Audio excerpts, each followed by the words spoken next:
Hello everyone, my name is Amulia Rajagopal and I am a PGY2 internal medicine resident at Henry Ford Hospital in Detroit. The title of my presentation is Pleural Effusion, Think Outside the Thorax. And my presentation today is about a patient on peritoneal dialysis with a pleural effusion which was caused by complications of COVID-19.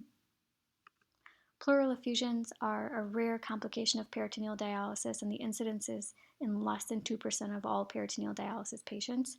Effusions like this are usually caused by movement of fluid across the diaphragm due to things which provoke and increase the intra-abdominal pressures. So things like coughing, bearing down, vomiting, and sometimes large volume dialysis exchanges. This is the case of a 73-year-old female who has a history of end-stage renal disease on continuous abdominal peritoneal dialysis who was recently diagnosed with COVID-19. When she was initially diagnosed with COVID, her symptoms included a cough and severe nausea and vomiting, to the extent that she required hospitalization due to the inability to tolerate PO intake. She was later discharged home but returned about 3 weeks later due to sudden onset shortness of breath. Her initial chest x-ray, shown in Figure 1, revealed a new, large right-sided pleural effusion. She underwent a thoracentesis, which removed about 800 cc's of clear transudative fluid. Further fluid analysis is shown in Table 1.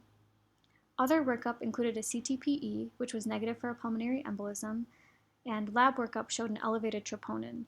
Her EKG also showed new lateral lead T-wave inversions concerning for an end-STEMI. The patient was started on a heparin drip and transferred to the cardiac floor for further workup. Cardiac echo showed a newly reduced EF, so the patient underwent a left heart catheterization. This revealed non-obstructive CAD with a preserved EF. However, we became concerned that the patient was volume overloaded and not getting proper dialysis through PD. We consulted our nephrology team, who initially recommended increasing the concentration of her dialysis prescription to improve fluid removal overnight. When the patient started her peritoneal dialysis on hospital day 3, she had a sudden episode of dyspnea with decompensation as well as decrease of her oxygen saturation.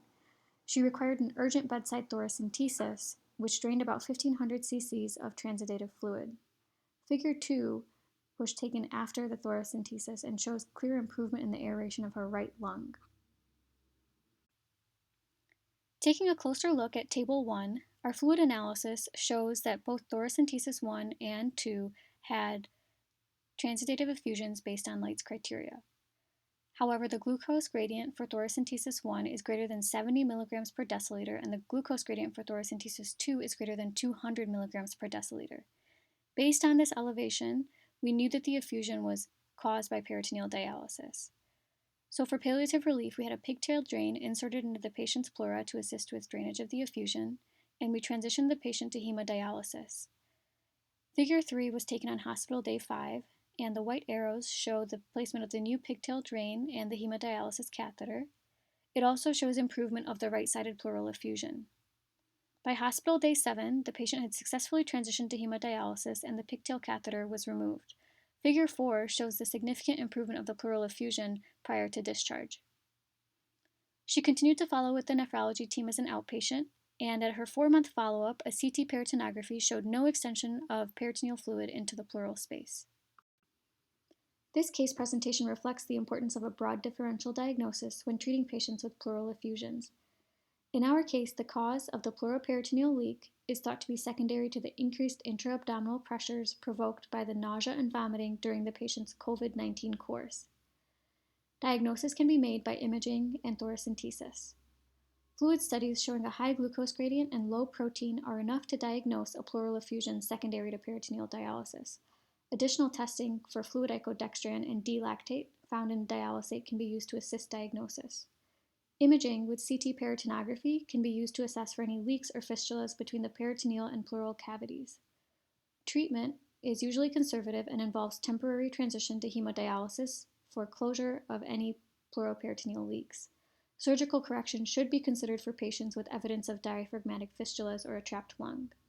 In conclusion, hydrothorax secondary to peritoneal dialysis should be considered for all patients on peritoneal dialysis who develop a pleural effusion. Thank you for listening, and I hope you have a good rest of your day.